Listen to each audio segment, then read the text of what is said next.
Welcome to today's Conscious Grief series. I am very honoured to be with Clare Milford Haven today. Clare is the founder of James's Place, a charity for men dedicated to male suicide. She's also a journalist, soon to be author, a mother, and a very keen polo player. So thank you so very, very much for joining me here today, Clare. Well, thank you for having me, Tara. I feel very honoured to be on your list of people to interview. And it's interesting because I am exploring grief in this book that I'm currently attempting to write. So it will be good to maybe get some of that out of me, not just on paper, but also via this interview. Wonderful. So through your research, how and your own personal experience, how would you define grief? I think probably it's more from my own personal experience, because I was given a whole load of books on grief after James died. In fact, I have a whole shelf of self-help books. But there are probably only two books that have been really helpful, and they're not specifically about grief.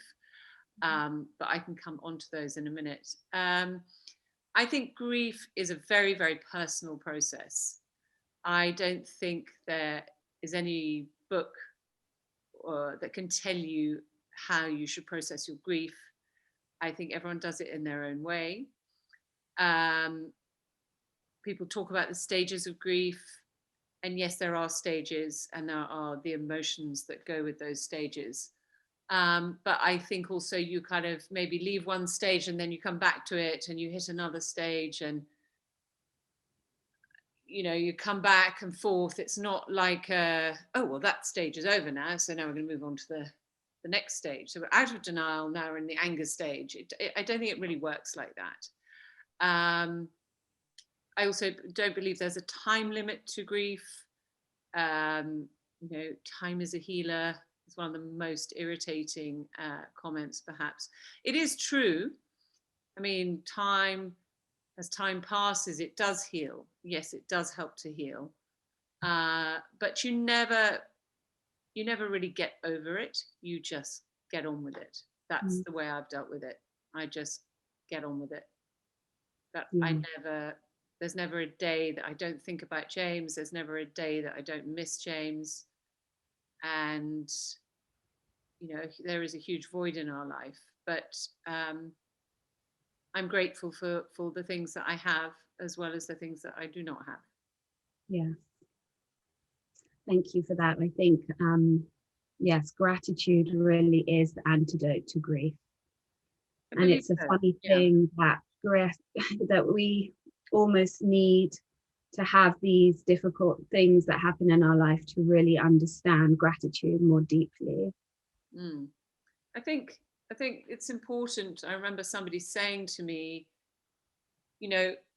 after James died, they said, obviously you're going to dwell on him, obviously, but don't forget that you have other children who are living, and they need your attention as much as you can give them when you're in the sort of condition that you're in. And I'm extremely fortunate to have, not only my own two children, but also my stepchildren who've been with me for a very long time. So, I'm very grateful and feel very blessed to have a family, and I wasn't left on my own in my grief. I had my family, I had my friends, I had a lot of support. It was just trying to work out what the best support was to help me. And would you mind sharing with the listeners, the viewers, what happened to James and what led you to found the charity, James's Place? I'm happy to share that. Sorry, I've been talking about James, but no one knows who James is, perhaps. So I'm James's mum, obviously, and James was my firstborn child. I had him when I was 24. which seemed very young at the time. And I always felt that we grew up together, James and I, to a great extent. He was the eldest of my 3 children. And there was never a moment in my life that I was concerned about James's mental health. There was never a time when I had to take him to a child psychologist or an adult psychologist. We never had a moment where we were really concerned about him. However, he turned 21 in 2006. We had a party for him. His birthday was in August. We had a sort of big party for him in September. And, you know, I still look at those pictures and I think, goodness, you know, he was smiling, he was happy, he had a girlfriend. He was in his about to go into his second year at Newcastle University, where he was studying Spanish and business. He would be sharing a house with friends. I mean, you know, there was a lot of goodness and good things going on in James's life. However, he had a condition.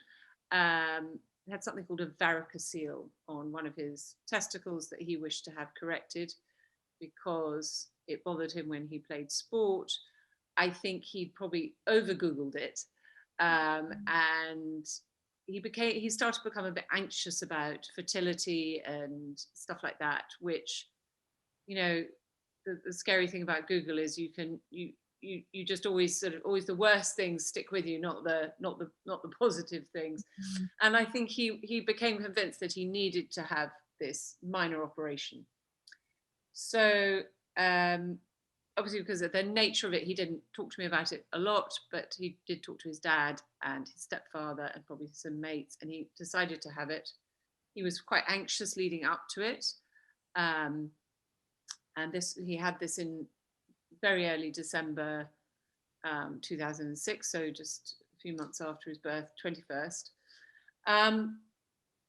And this was really where everything started to escalate. So he came round and said he wanted to go straight back up to Newcastle, where he was studying. He said he didn't. I said, well, why didn't you come home and rest? Take it easy for a bit. He said, no, Mum, no, I want to go back. I've got an exam. I need to get back up. And, you know, it's hard to stop a young 21-year-old who says they're fine. Mm-hmm.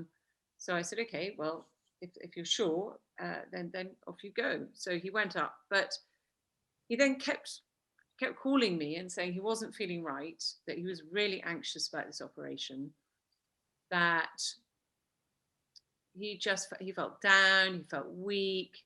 He said, I want to go to the gym. I said, no, you can't go to the gym, James. It says there are certain things you can't do right now. And I said, also, anesthetics can make you feel really down and not in your right frame of mind for a while. So we had these sort of very regular discussions, and then he came home that weekend and we went for a long walk, and he said, I'm still really worried about it, Mum. In fact, do you think I can have it reversed? And I said, there's no need to have it reversed, James. It will be fine. Give it time. But I could tell he was, he was really, really worried about this. Mm-hmm. And then a few days later, he was going to come home for another weekend, for the following weekend. So he was sort of back and forth a bit. We'd been talking during the week. He had this exam scheduled for the Thursday afternoon, and I was expecting him home around 10 in the evening. And he turned up at about midday, and I said, well, Jake, what's happened? What about the exam? He said, I couldn't do it. Darling, what is going on? And he said, I'm not right, Mum. I'm not right. So, and we talked again about the operation. So I said, look, let me ring the surgeon and see if we can go and see him on Monday after the weekend, or maybe we can see him tomorrow, and let's put your mind at rest. So I rang the surgeon, and they said they could see us on the Friday, which was the following day. I told James this. He said, no, I want to go on the Monday. I don't want to go tomorrow because we've got stuff going on with the family. let's have the weekend, I'll go on Monday. So I said, okay, if you're sure. And then I just asked him to go out of the room for a bit. And then I rang my GP and I said, look, I don't know what's going on with James. He's really not behaving, he's not acting himself. He just is out of sorts. He seems a bit depressed. He says he's not sleeping. He's incredibly anxious about this op. We're going to see the surgeon on Monday now. And my doctor said, young men of James's age can be very sensitive about these sort of things, particularly what he's just had. They can overthink them. And he said, just keep an eye on him. Just keep an eye on him. And if he gets worse, we'll put him on antidepressants. So I said, okay, fine. So we're now like 10 days after the operation. Yeah. And then I was watching him like a hawk. I was watching how he was behaving. He wasn't himself. He was sweating a lot. He was not socializing. He wasn't, normally he was life and soul. Like all the kids went to the pub that night, the Thursday night. He said didn't want to go. He didn't seem to be eating properly. He just wasn't right. And on the Friday, so the night after, we were driving to his dad's. We were all going to stay there. We were divorced, but we all get on very well. And came into my bedroom and he said, he's wearing a towel. And he said, do I look different, Mum? And I said, no. What do you mean, do you look different? He said, I don't know. Do I look different? I said, no, you look great. I don't understand, and that scared me. I didn't know what, that frightened me, but I couldn't articulate that fear. It was just like, that's an odd thing to say. And I said, come on, darling, we've got to go. Let's go. And then, I just wanted him to sort of try and get him to stop overthinking this thing. Anyway, we drove to his dad's, which was a 2.5-hour drive. I was in one car with my husband and the two girls. He was in the other car with his brothers. They told me he was playing music. He was kind of almost drumming on the steering wheel to the music. They were laughing. There was nothing to suggest that what was about to happen was going to happen. Yeah. Got to his dad's house, and I hadn't been there before, so I was trying to find where, I was sleeping and stuff. And anyway, long story short, an hour later, James was dead. And he took his own life within an hour of reaching his dad's house. It was the most horrendous, traumatic, devastating experience of my life. And I pray to God I never, ever have to experience anything like that again. It was so unexpected. Yes, there was this week leading up to it, where he wasn't himself, but I never thought, he never said to me, actually, Mum, I feel suicidal. Mm-hmm. And I never thought to ask. I mean, it didn't, apart from the time when he said, do I look different? That was the only time I thought, whoa, that's a bit odd. But I wish I'd asked him the question. In hindsight, I wish I'd said to him, James, are you feeling so bad that you actually are considering taking your own life? But I don't know. I didn't think I had to ask that. Mm-hmm. And it's not the sort of question a mum wants to ask her child. So, yeah, that night, our lives were turned upside down. And everything that was normal before, everything that had seemed normal no longer seemed normal. Nothing seemed normal anymore. I just remember just almost thinking I was living someone else's life. This wasn't like I was watching someone else's movie. This was not my life. Mm-hmm. And it was absolutely horrendous. Absolutely horrendous. And I am so sorry for that to have happened in your life, Claire. It was, just yeah, beyond. not in my life's plan. And yeah, so that was that's what happened in the quickest time I can tell you. I think the only thing I will add to it is that I didn't realize at that moment that James had been seeking help up in Newcastle. He'd been he had stated how he felt very clearly. I didn't know any of this until afterwards. He went to a walk-in centre. He said he felt suicidal. He said he felt incredibly anxious about this operation, and unfortunately, he was shunted from pillar to post, and the right help wasn't available to him. But we can come back to that later.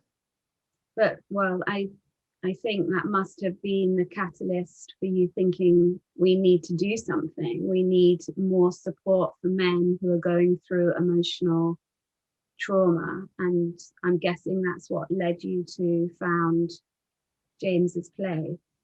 Yeah, I think what happened was, as so often happens with these great tragedies, is that the family is not aware of the depth of despair that's going on.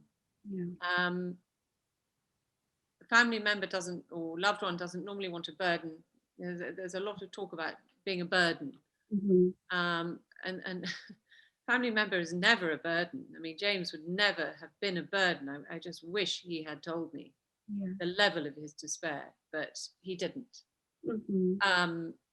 And that really surprises me, because actually he was a very open, it's like a bit like an open book, and we had a very good relationship. We would talk about a lot of stuff, and so I felt very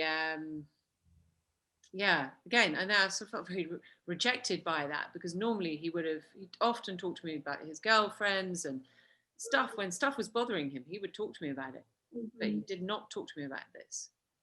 So I guess the fact that he went looking for help means that he didn't want to die. He wanted to live. And the great tragedy is that he couldn't find the right help. And as I said earlier, James wasn't somebody who had suffered from mental health problems during his life. So he was in a crisis. He was in a temporary crisis, and he needed somebody to talk to, someone that he could say, I'm feeling so bad that I actually am contemplating taking my own life. I don't want to tell my parents because I don't want to scare them, but I need to tell somebody about this because I don't know what to do. But unfortunately, we were never told, because of patient confidentiality and the sharing of information laws that existed then. Nobody called me. So nobody said, oh, excuse me, your son's just come in and told me he feels suicidal. I mean, I would have been on the next train up to Newcastle. Nobody told me that he was sent as a low priority to A&E, a priority 4, which is like having toothache. And nobody told me that he then walked out. And if somebody had told me, I could have done something about it. Or if somebody had told his GP, but no one told anyone. And he was in a clinical setting which wasn't necessary. He didn't need to be in a hospital. He didn't need to be in. He needed to be in a room where he felt safe, where he felt valued, where he felt respected, with somebody who could completely understand and empathize with how he was feeling. And that wasn't available. So when I reflected on James's experience, and I reflected on what could I have done to perhaps change what happened, I came up with this vision of a place, of a a place for men to go to when they're in crisis, because men are 3 times more likely to take their own lives than women. Men of all ages, but particularly young men between the age of sort of 19 and 25, and middle-aged men in their 40s. So there are a whole different set of challenges during those 2 stages of life, for men in particular. So men don't like accessing help. Men don't like talking about their problems. Men have 2 things that stop them from accessing help. That's pride and that's shame. Men don't want to be sectioned. They don't want something going on their records that could go against them getting a better job or affect the job that they're in. So there are loads of reasons why men don't access help in clinical settings, because it scares them. They don't want people seeing them and saying, "Hey mate, what are you doing? What's wrong with you?" So I sort of came up with this plan to create a place, a building, which would be private. I mean, in that you wouldn't bump into people. It would be very carefully sort of orchestrated so that you wouldn't have to bump into somebody like you might do in a hospital, which would be very non-clinical in its appearance. So the environment that we've created at James's Place is very calm, it's very peaceful, it's very respectful, it values you, it gives you hope when all hope is gone. But it would be manned by professionals, so we've got trained therapists in there, because I want the men who come to us to get the best available help they can get, but it's free for them. So you know, we're not asking anyone to pay to get their life back and to get their hope back in their life. I want to save as many men in crisis as we can, because I don't want another family and another mum going through what I've been through and what I have to deal with on a daily basis. Absolutely. Well, what an amazing resource that you have created, and it's in Liverpool. It is in our first one. We opened in Liverpool nearly 3 years ago, so in 2018, and right now we are really, really busy. So as we start to come out of lockdown, this is when we get sort of quite flooded by calls. And exactly the same happened last year. So during lockdown, people tend not to, well, they don't want to go to A&E, they don't want to go to their GP because obviously COVID was rife. So we weren't that busy during lockdown, and everything also was done virtually. Obviously, we couldn't see people face to face. We had to just temporarily shut our centre, but now we are seeing people face to face, and men much prefer that. And we're really, really busy. And we are also we've opened in London, only virtually at the moment. We have a place in the City of London that we are, fingers crossed, about to exchange on the lease and get all the sort of building work started, and we will be opening our second James's Place in London very soon this year. Oh, that's really exciting. That's very, really exciting.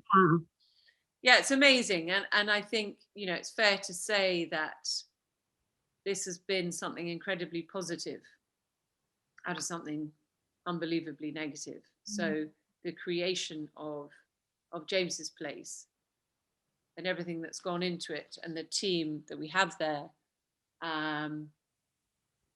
has given, personally, it has given me a huge meaning and huge purpose in my life. Yes. Not that I didn't have meaning and purpose, but it's given it to me in a completely different level.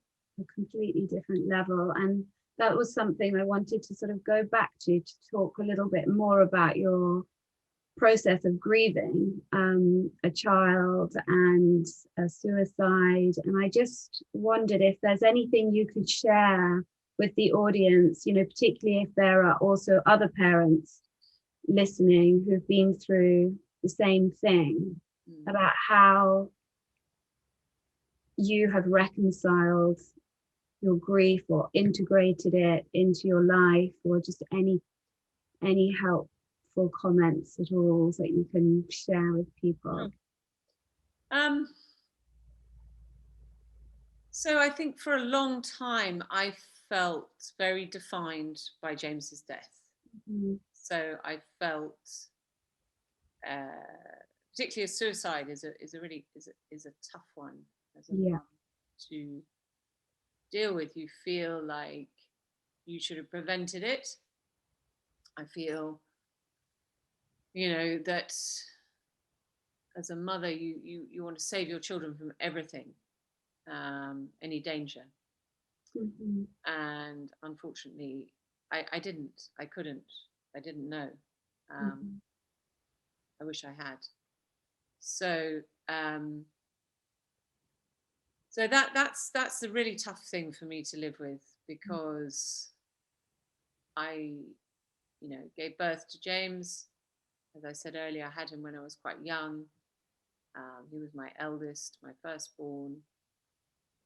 We had, you know, a very good relationship, and I miss that enormously. And so I think, you know, really there was a lot of guilt there. I felt very guilty that I hadn't saved him. I felt guilty about anything I'd done that was negative. You know, I felt guilty that I ticked him off for smashing a window once. I ticked, you know, all those things suddenly I felt really bad about. And all I wanted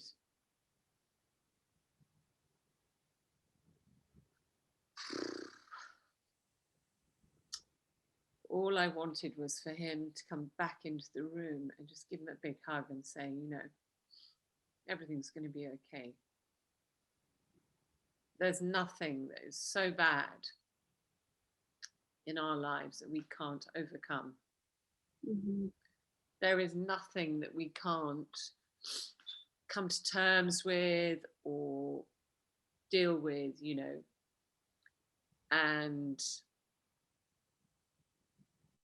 I never had the opportunity to say goodbye to him.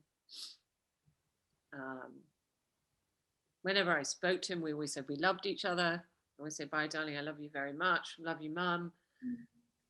And that's what I would say to anyone who felt like this, who felt like taking their own lives. You know, you are very loved. And don't put your family through it, please. Don't, because there is a way. But I think it's really hard to see that way through.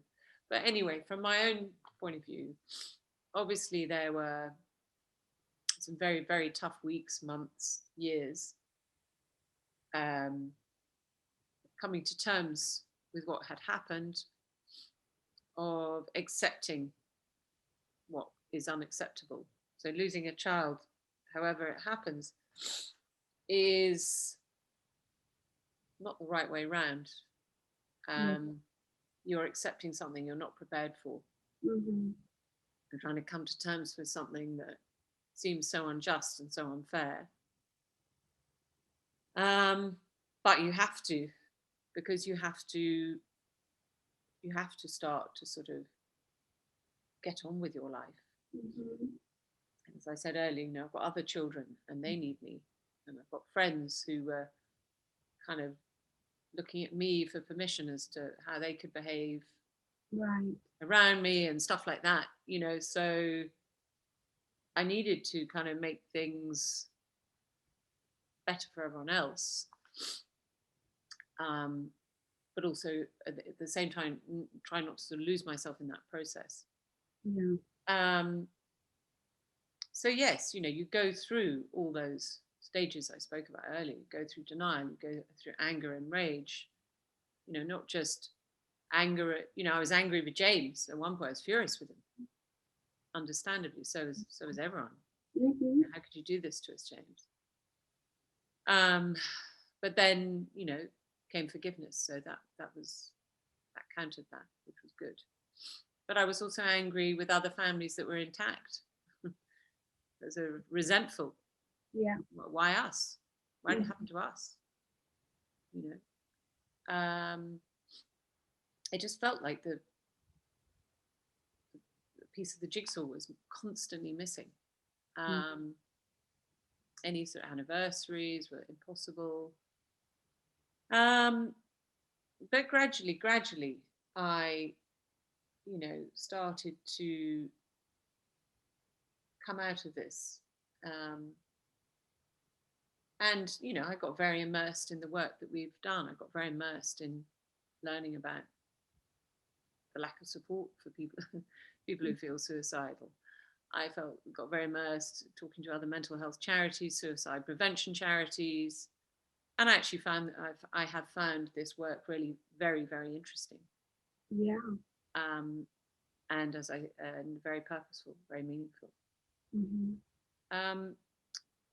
But do I have any top tips on how to survive the death of a child? Not really. I'm not going to tell anyone how to do it.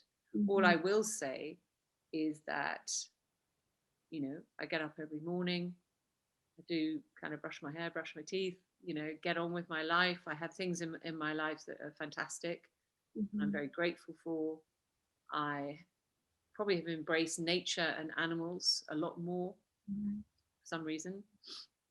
I think animals are sort of uncomplicated. People are complicated.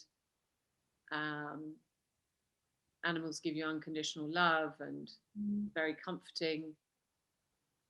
They don't ask you too many questions. They don't sit next to you at dinner and ask how many children you've got, which is my least favorite question.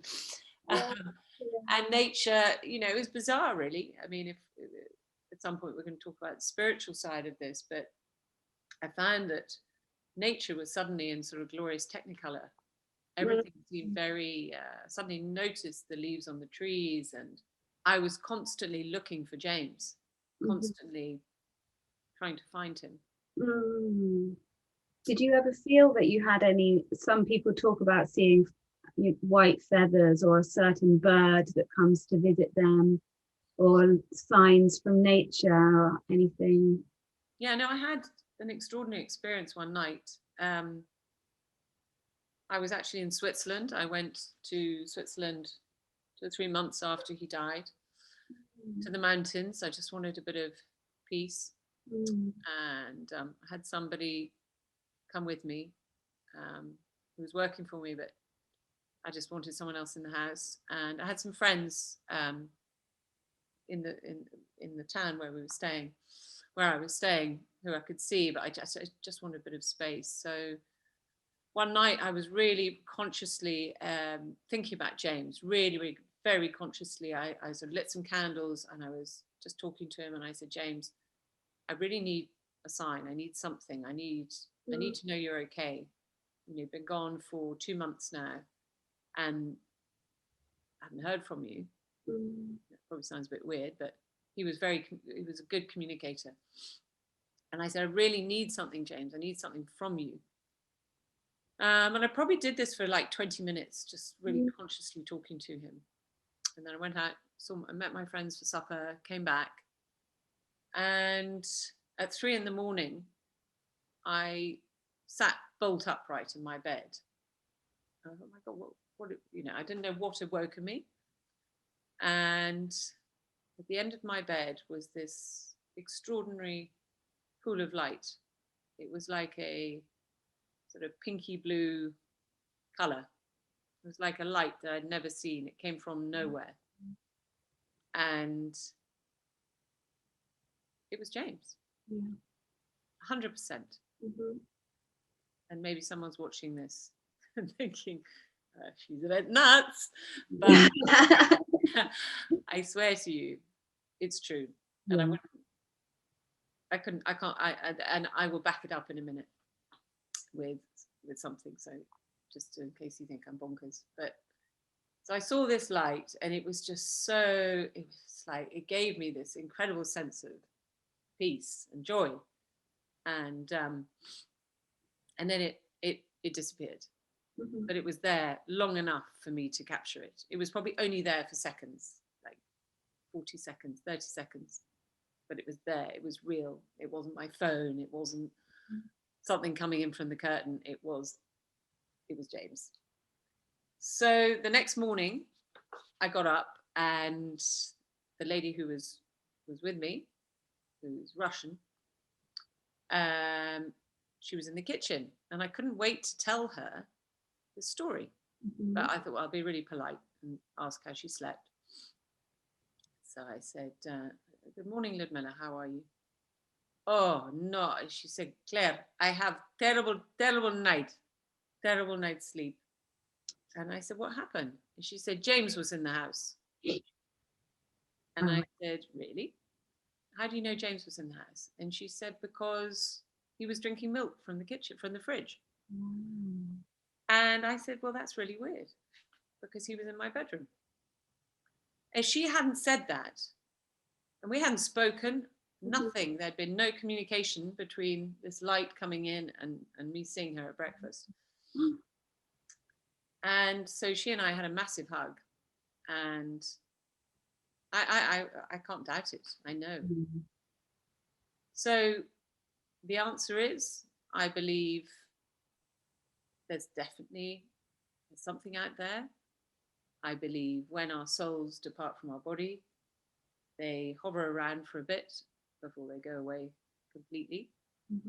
And I think James was in that hovering around stage, but he needed me to consciously bring him in, not just a little, oh, James, I wonder where you are, actually really sort of focusing in on him in the way that I had done. And because I was on my own, I had that time to do it. Yeah. And I do think that there's, everyone has their own way of, again, dealing with these things, but definitely there have been signs. Definitely. I mean, that was the biggest sign I've had. But when somebody has been such a huge presence in your life, and such a, and that love that you have for each other, that doesn't go away overnight. That doesn't disappear. No, it doesn't. But sometimes you have to look for it. And sometimes you have to really consciously, we're talking about conscious grief, you have to really consciously think about it. And I would like to share that I never actually feel lonely. James is always with me. He's always with me. I never feel alone. So, but you have to, you have to think about it, not be too cynical, open your mind, and it's incredible what you will or might see. Can't guarantee it. Thank you so much for sharing that with us.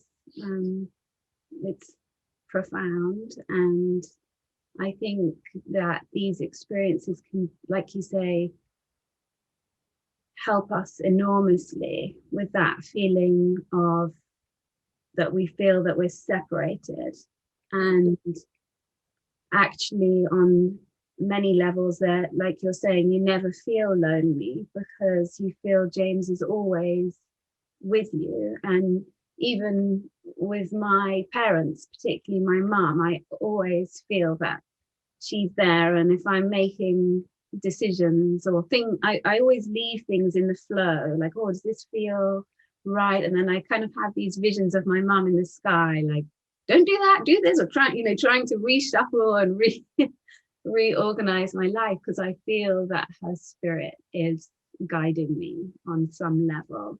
And I don't always listen to her, because you don't always listen. No, I don't always listen to James, but yeah. but it's good to have a guardian angel. Yes. And has that experience shifted, transformed your view of life? I think it's important to say that it has made me have a belief that there is something, there is something, there is a higher power, a greater thing going on. I don't know what, none of us know what it is. Is it God? I don't know. I don't want to get into a religious debate here, but for me, this is my belief. I've witnessed something. I've felt something extraordinary by my son, and yeah, he was in a sort of mid stage, and he's gone now, but I can still access him for help and talk to him. I think there is something much greater. I don't believe that we just go and that's it. I never really have done. I mean, I am quite an optimist. So maybe people will say, well, she's unrealistic, she's optimistic, but that's just the way I am. And I have hope, and I have huge hope that this, the suffering that we go through in our lives, and everyone will suffer at some point, it's inevitable, we all have to suffer. There is a reason for suffering, and it's about how we deal with it. But the suffering we go through, I would like to think there is a reason, and there's something greater that we're going to. But I don't know what that is. Well, I think that everything that you're saying, everything that you're sharing is so inspiring, that you have been through such a significant loss and pain, and that you can still see hope, that you can still see the lessons, the connection to James. Like, it's really incredible. And I love what you were sharing earlier about nature and animals being such a source of comfort, during difficult times. And I often think nature almost is like God, like seeing all this creation, and how you said it would just lit up, like it just was more incredible, more brighter, this life that was surrounding you. And I don't even know whether I should sort of share this, but I think that sometimes the human existence can be so tough, like life can be really hard sometimes, and you think, why is it so hard? Why is it so difficult? Even personally, I say, have had this, like, I don't know what's so great about life, because it just felt like a series of painful events. Yep. But nature and the planet, I took some very strong psychedelics once, and I went to a very dark place. And when I came out of it, I was so grateful for this life. I was like, oh my God, this planet is so beautiful. Like this, I'm so fortunate to be here. And it was it was like, on one level, it was a stupid thing to do. But on one level, it taught me a great deal. And nature really is a healer. It is, and animals. 100%. And lovely environments are so important. So creating a space where you feel safe, where you feel calm. I mean, I'm in my office at the moment at home, and this was an old like hayloft, and we've created and after James died, we turned this into like my place. And I literally, I walk in here and I feel really, really calm, really sort of, we've got horses here, and I've got horses outside. I just feel very at ease in this space, which is good, because I work in here, so I have to spend quite a lot of time in here. But I love it. And I think environment, and that going back to James's place, I think the environment you're in really affects how you feel. So that's why, you know, obviously lockdown has been so hard for so many who haven't been able to get out. And I do think, you know, fresh air and nature and animals and walking, exercise, all of that has helped me, and I hope it helps other people as well. Yeah, well, I think that's a wonderful thing to talk about. You know, when we're in grief, that we need to remember to nurture ourselves, and surrounding ourselves with, you know, comfort or beauty. You know, sometimes we can feel like very sort of Spartan and think these things are not important. It's just to do with the internal world. But actually, no, these things are important to how we feel and our well-being. So yeah, thank you for sharing that. And lastly, Claire, I could talk to you for much longer. I've been it's wonderful listening to you. Thank you. Oh, likewise. Albeit obviously not such a joyful subject, but it's still incredibly interesting. And so I just think actually there's so much that we can grow from, that we can just, life becomes a deeper, richer experience, like from these painful experiences. And I just wondered, from your own interpretation, what you could sort of see conscious grief being or looking like.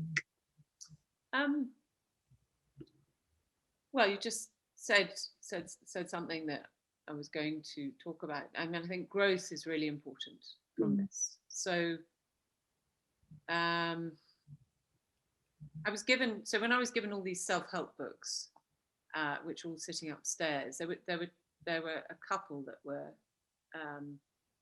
really, really good. And they weren't necessarily particularly about grief, but well, one was more than the other. So the one that was most helpful was Viktor Frankl's Man's Search for a Meaning. So a friend of mine who'd lost a baby gave me this, and it's the best book I've ever read in my life. And it was so timely, it was so brilliant that she gave it to me. Well, she obviously gave it to me, and she gave it to me for that reason. But it's all about how, you know, circumstances beyond our control can take away everything, apart from how we choose how we deal with what's happened. So for me, we're given, you know, you have a choice when something devastating happens. You either try and deal with it and process it and find some meaning in it, because there is meaning in everything that happens. That's another thing that Frankl talks about. Even his dire experiences in Auschwitz, you know, he found meaning and purpose. So that's one thing you can do. The other thing you can do is you can just try and obliterate yourself and what's happened. So you can just pull the covers up and just hide. And you can take lots of pills, and you can drink too much, and you can be angry with everyone for what's happened. And you know, you have a choice. So I think my choice was the first choice, luckily, and very much dictated by my other son, Harry, who after the day after James died, I went up to James's room, and it was very strange. A dog. This was another sort of signal, I guess. The family dog, was just sitting in James's room. She wouldn't leave it, so she knew what had happened. So I went up there, and I wanted to sit up there with the dog, and Harry. No, I said to Harry, he was up in the next door bedroom, and I said, "How are you doing?" And he said, "No, I'm okay." But he said, "I'm worried about you." And I said, "Well, you know, we'll get through this." Yeah. Said, "No, but Mum, if this destroys you, it destroys everything." Yes. Yes. Yeah. so that was the sign for me that I could not let James's death destroy me. Mhm. So I made a conscious decision to get on with my life, our life as a family, as best I could, Mhm. without letting this destroy me. I also think that, yeah, growth is so important. So you Yeah. have to grow from this. Mhm. Any experience you need to grow from. Don't push it under the carpet. Mhm. You know, literally grab it, write about it, talk about it, but don't let it fester inside. But grow from it. And there is a sense, and I'm always nervous of saying this because it sounds a bit weird maybe, but I feel like I'm on a slightly different plane Yes. than I was. Mhm. And I'm not really, I'm connected, but in a slightly different way. But it's not a bad way. Yes, it's a new way of being. New way, I see things differently, and I have much greater clarity about what I want to do, what I Yeah. don't want to do, Mhm. who I want to see, who I Yeah. don't want to see, and generally just trying to be, you know, a decent human being and the best version of myself, not just for myself, but for my family and for James. So Yeah. Well, I think you're a hugely inspiring lady, and so thankful for what you have created with the James's Place, which is helping so many men across the country. So that is a really incredible legacy that you are leaving behind from obviously a very devastating circumstance. And I'm very excited to hear what you are going to create with your book as well from your. when I finally finish it, yeah. Yeah, yeah, that will be a wonderful achievement, and I'm sure you're going to have so much to offer everybody. Hopefully. I Yeah, would like to, you know, we're helping guys at James's Place. But I would like to help, if possible, through the book, perhaps. I'd like to help other parents yeah, who've been through or are going through something similar yeah. through my own experience. So that's another thing I wish to do. Well, thank you so much, Claire. Is there anything else you'd like to share before we close? Um, I don't think so, really. I think at the end of the day, we are left with, when somebody dies that we love very much and it's a very important part of our life,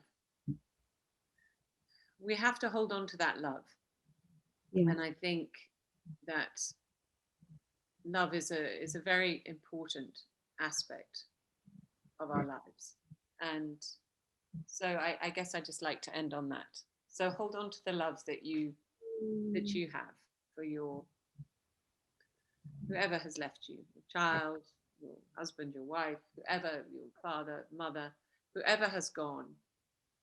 Hold on to the love that you shared, yeah. because that is very, very important and very comforting. That is a really beautiful place to finish. Thank you. Thank you very, very much, Claire. I so appreciate you and everything that you shared and that you're doing in the Great. world. Thank you so much. Well, I appreciate you inviting me on your talk, and best of luck. We shall speak again soon, I'm sure. We will indeed. I'd love to stay in touch. Thank Great. you. Take care.